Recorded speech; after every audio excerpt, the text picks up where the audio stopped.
As African countries, we have the weighty responsibility to boldly and decisively tackle the challenges faced by our respective economies.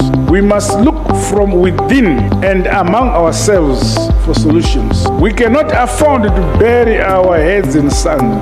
I therefore challenge you to pursue robust and innovative measures to unlock maximum benefits from our natural resources, which essentially starts with the sharing of ideas through deeper collaborations among ourselves.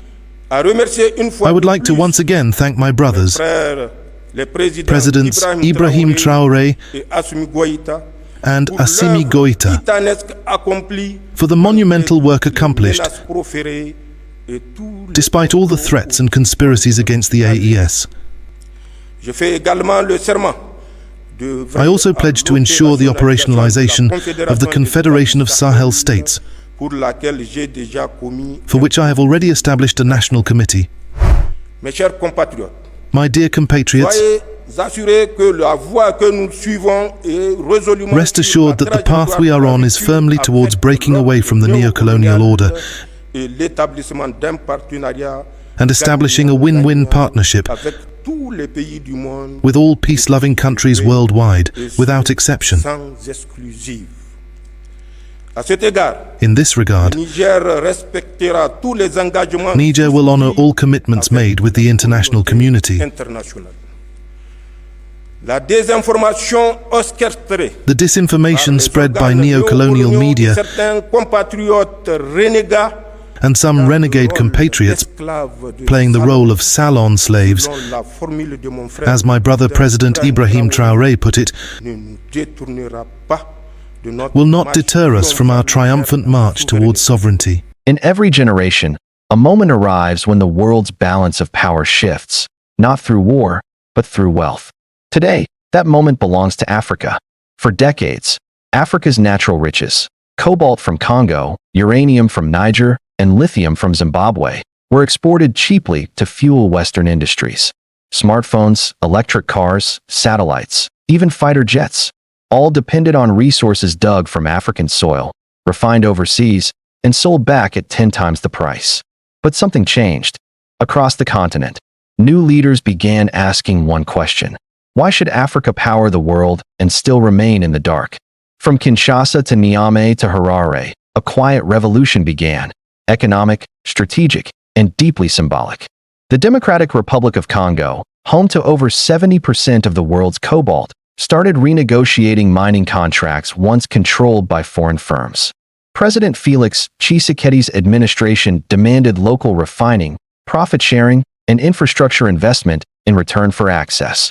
In Niger, after years of exporting raw uranium to power Europe's reactors, the government paused licenses and reviewed contracts.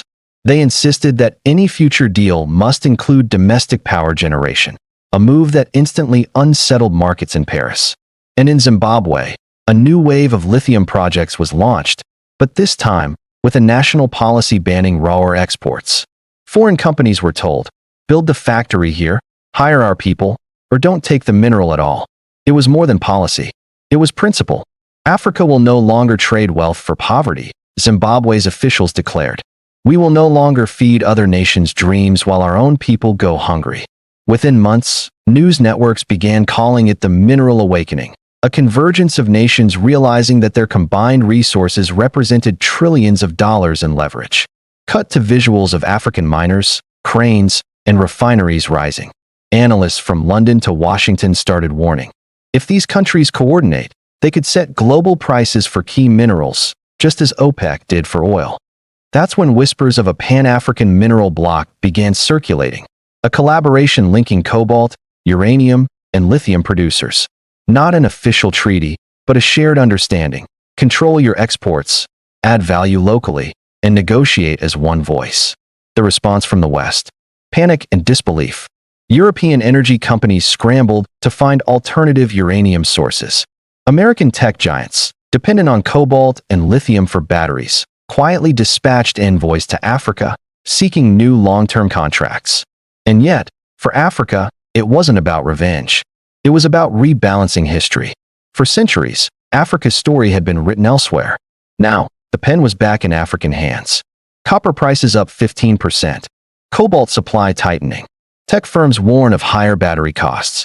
These headlines echoed across Bloomberg, Reuters, and the Financial Times. Behind them lay a single truth. Africa's new assertiveness was reshaping the global economy. Let's break down the numbers. The combined mineral wealth of Congo, Niger, and Zimbabwe, if valued at future market prices, approaches $25 trillion in potential resources. Congo's cobalt alone could be worth over $10 trillion in the coming decades as electric vehicles multiply. Niger's uranium reserves hold enough energy to power hundreds of millions of homes. And Zimbabwe's lithium deposits, recently attracting Chinese, Emirati, and Indian investment, are estimated at several trillion dollars in long-term value. The West had always counted on Africa remaining fragmented, negotiating country by country, project by project. But when multiple nations began applying the same export ban strategy, the system cracked. Battery makers in Europe faced shortages. Automakers in the US delayed EV launches. Energy companies warned that resource nationalism in Africa could upend green transition plans. To Western boardrooms, it felt like a threat. To Africans, it was liberation. "We're not closing our doors," said one Congolese minister. "We're simply asking to own the keys." Africa's youth, the largest under 30 population on Earth, began celebrating this shift online. Hashtags like #AfricaForAfricans and #OwnOurMinerals trended across TikTok, X, and YouTube. Influencers and economists alike started framing the story not as isolation, but independence. Meanwhile, new players stepped in. China offered billions in processing plants and infrastructure. India signed long-term import deals pegged to local value addition. The UAE financed railways linking mines to ports. Russia provided refining technology and training. In a matter of months, the power map redrew itself, the so-called Global South Alliance, replacing decades of Western monopoly. Even the African Continental Free Trade Area, AfCFTA, gained momentum, proposing a framework for regional mineral cooperation, a potential first step toward a continental commodities exchange. What once seemed impossible, Africans controlling both production and pricing, began to look inevitable. As the dust settled, one truth became undeniable. The 21st century's growth engine runs on Africa's resources. In Washington and Brussels, policymakers debated new strategies, offering development funds, security aid, and trade partnerships. But many African leaders insisted, partnership yes, dependency no. From Abuja to Lusaka, a new generation of economists argued that Africa must become the factory of the future, not just its quarry. Refineries, battery assembly plants, solar panel factories, data centers, all anchored in African soil. Already, new industrial zones were being announced.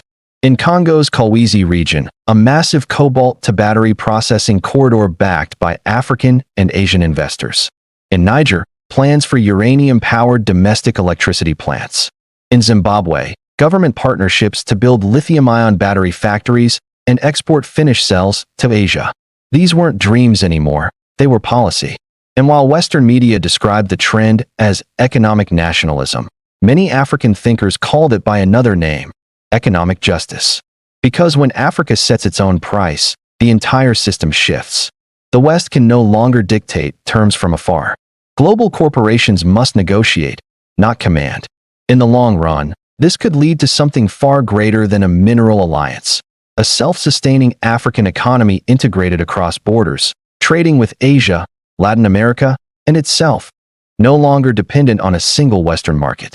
And perhaps, this is what truly unsettles the old powers, that Africa, long seen as the world's supplier, is becoming its competitor. Our resources built your empires, an African economist said recently. Now they will build ours. As the camera pans across new highways, power plants, and refineries, the message is clear. Africa is not rising. Africa has risen. This is not the end of a story. It's the beginning of a new one, where the wealth beneath African soil finally fuels African prosperity. They called it impossible. They said Africa would always be the supplier, never the manufacturer. Yet here we are, a continent uniting through purpose, reclaiming the minerals that once chained it, now using them to forge freedom. The West may panic, markets may tremble, but history will remember this as the century Africa learned to say no, not out of defiance, but dignity. Congo, Niger, Zimbabwe, three nations that dared to value themselves, have inspired dozens more to follow. From Ghana's gold policies to Namibia's diamond reforms, a continental awakening has begun.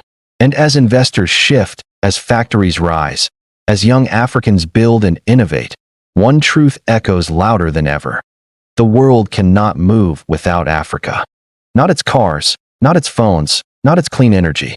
Every circuit, every battery, every bright idea starts with the minerals of a land too rich to ignore. So the next time someone asks what changed, tell them this. Africa stopped waiting for permission and started writing its own destiny. Welcome to African Spotlight 24, your premier source for news and current affairs from across the continent. We're glad you're here. If you're new to our channel, please subscribe, like, and turn on notification to stay up to date with the latest news and analysis. Your support helps us reach more people. Disclaimer: the content of this video is based on credible, publicly available information and is intended for educational, analytical, and informational purposes only. African Spotlight 24 does not promote hate, violence, misinformation, or political unrest. Our goal is to deliver thoughtful insights, highlight local voices, and encourage informed conversations throughout Africa.